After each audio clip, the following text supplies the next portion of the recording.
Hello everybody, this is the Arsenal analysis for Sunday's game. Arsenal are an intriguing side. I think Mikel Arteta is trying to find an identity of play that they can really develop. And I think they've brought in a couple of personnel in terms of youth team players and loan signings that have allowed Arsenal to be a bit more progressive, be a little bit more creative than they have been previously, whilst keeping a lot of the shape that they had last season under Mikel Arteta. But he is trying to develop his style of play. This is what the key takeaways are from it: a 4-2-3-1 with a Xhaka and Partey double pivot, and the number 10 in Martin Odegaard trying to pick the ball up from the double pivot. Now, Xhaka and Partey aren't going to advance too high in this game. And this has been the most intriguing thing about watching Arsenal is the progressiveness of those two. Partey is the guy that will look to try and pick the ball up and carry it and get it into the number 10 when Odegaard can't drop, and allow Arsenal to try and move their team up a little bit higher. But Granit Xhaka is the guy that will sit in with that back two, give them a little bit of solidity, play the passes, use his passing accuracy and passing range to set Arsenal and use the fullbacks in wide areas. And that is really what Mikel Arteta is trying to use. I don't believe defensively they've been as good as they should be, as a double pivot in the likes of Declan Rice and Souček are. But they do work for this Arsenal side. They do allow them to try and play a little bit further up. And if they can get the ball into their attacking midfield three, then Arsenal invariably can create something. I found three players, particularly one I've just touched on, that Arsenal will look to try and win, use the game to win on Sunday. Let's talk about Bukayo Saka, because he is an England international, has been named in the squad. Could be injured for Sunday, but if he isn't and if he is fit, let's look at the shot creating actions, 3.61 per 90. And shot creating actions are simply anything that leads up to a shot within the final third. And to have three of those in every 90 minutes is absolutely pivotal. And it shows how reliant they are on Saka even to create something and push the ball into the box a little bit further. And he, albeit in terms of his dribbling stats, in terms of his passing accuracy, isn't the best and isn't up there with another man in this Arsenal side. He's important, he's direct, will drag the play, very good on his left foot, versatile. He has played at left back, he's played at left-hand side, right-hand side, and number 10. They've relied on him massively this season. You can see in terms of the goals, he's scored 5 goals this season, 2 assists, but probably crucially in it. And why I don't really want to just take the actual total, because Arsenal haven't been brilliant, particularly for that first half. But 0.45 expected goals and expected assists per 90 shows you how reliant they are in terms of his directness, in terms of how he can influence the play, and in terms of him in that final third.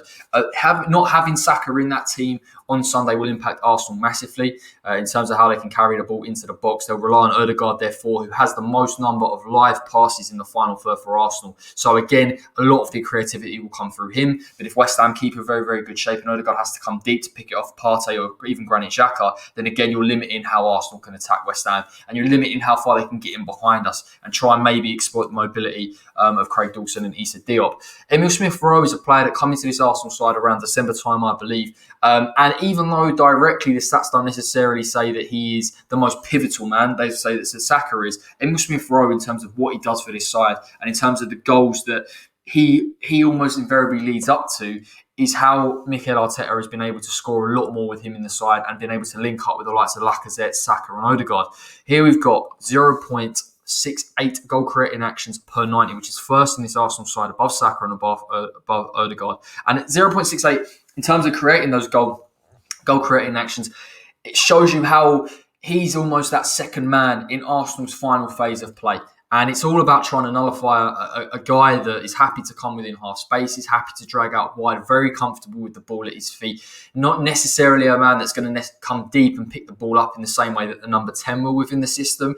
But he is available. He's happy to take it in those tight spaces. But probably more crucially, he's effective when he gets that ball. And I think that's what Arsenal are going to rely on in this game. He will be fit. 0.58 live passes per 90, slightly above Martin Odegaard in terms of the 90 ratio. Again, shows you exactly where he changes the game in the final third, and particularly in terms of that creativity into the front man, whether it is a Lacazette, whether it's a Aubameyang, or whether it is one of the two attacking midfielders. So Emile Smith Rowe is more of a direct presence in the way that Saka is more of a progressive player. But both of them work very, very well on either side. And West Ham, particularly when you're playing a double pivot and two midfielders, will rely on Pablo Fornals or even Jared Bowen or Sadio Rama to get back on those wide areas, protect the fullbacks and stop these Arsenal players advancing into that final third. Because even though Arsenal, for me, haven't done enough this season to get the ball into their number 9, it doesn't really matter, because if you've got players in and around the box that can find space, they will create chances and they will find someone who's willing to progress. And like I've said here, look, 0.23 expected assists per 90, the highest. So he is crucial how the youngsters really improved under Mikel Arteta, or certainly been given his chance at least. So again, West Ham need to be switched on to both of these two, try and nullify them, be defensive. And it shows you that West Ham can't necessarily be a pressing side in a 4-2-3-1. I don't expect us to go to a wing-back system, if I'm perfectly honest. But if our two wide attacking midfield players work hard, nullify them, put them into central areas, or at least force them a little bit deeper, Arsenal are going to find it very difficult to get it into their 9 and create any number of chances. Granit Xhaka is the other man in this Arsenal team that gets a lot of stick, and I think it's a bit of a double-edged sword in terms of what West Ham can do to him, how West Ham can put him under pressure. And I know I've just said that West Ham can't afford to press, but it doesn't mean that we can't carry the ball. The disconnect between the double pivot and the attacking midfield players is a real issue for Arsenal. And if Arsenal can't get the ball into Emile Smith Rowe, Saka or Odegaard, then all of a sudden their creativity is lacking. And even though Xhaka is employed as that man with a passing distribution and a passing accuracy to get the ball moving, West Ham can nullify that with a defensive shape, reverting possibly to even a bit of a 4-5-1 with Mickey Antonio as the lone man pressing.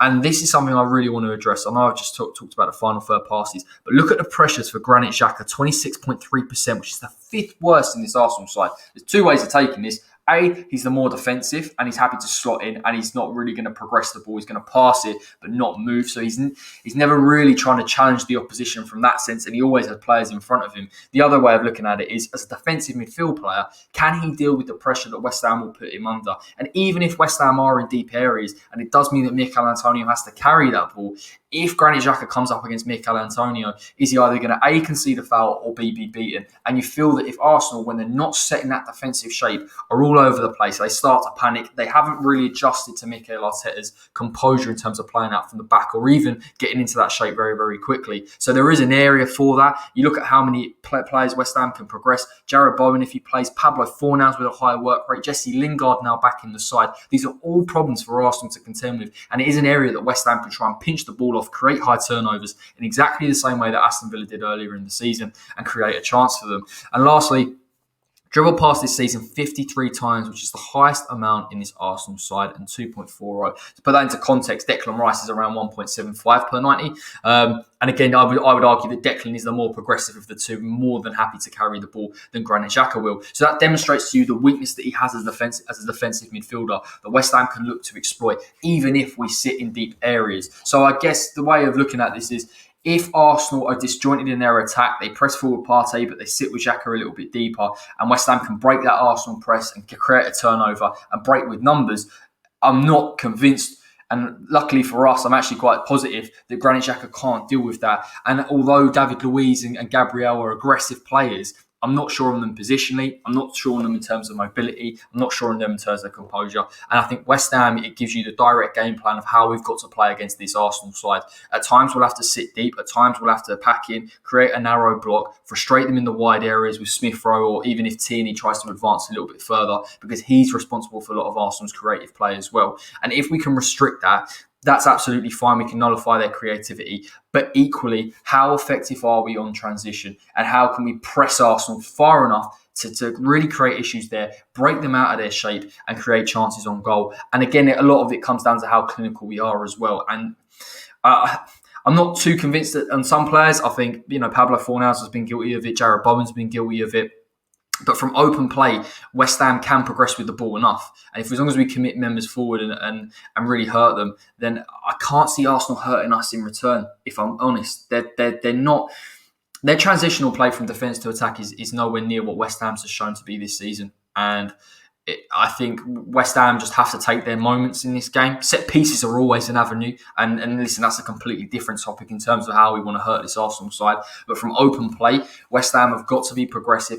I'm willing to commit men forward. We normally do this. We didn't do it against Manchester United enough. Only the two men really were committed forward in isolation, other than that maybe that first 10, 20 minutes. So again, this is an opportunity for West Ham to get back on the winning streak, get 3 points in, progress further up the table, and try and nullify some of these players. But that is how I think West Ham can deal with Arsenal's 3 players. They're 3 key players in this side. Thanks so much for joining me. Like the video and subscribe to the West Ham Way if you're new. Follow me on socials as well. I'll be back on Sunday with a watch along. It will be 2:30. Live match reactions, etc., etc. And you'll get your post-match as well with me and Dan discussing everything from the game. So fingers crossed it's a win. Come on, you Irons. And until next time, take care.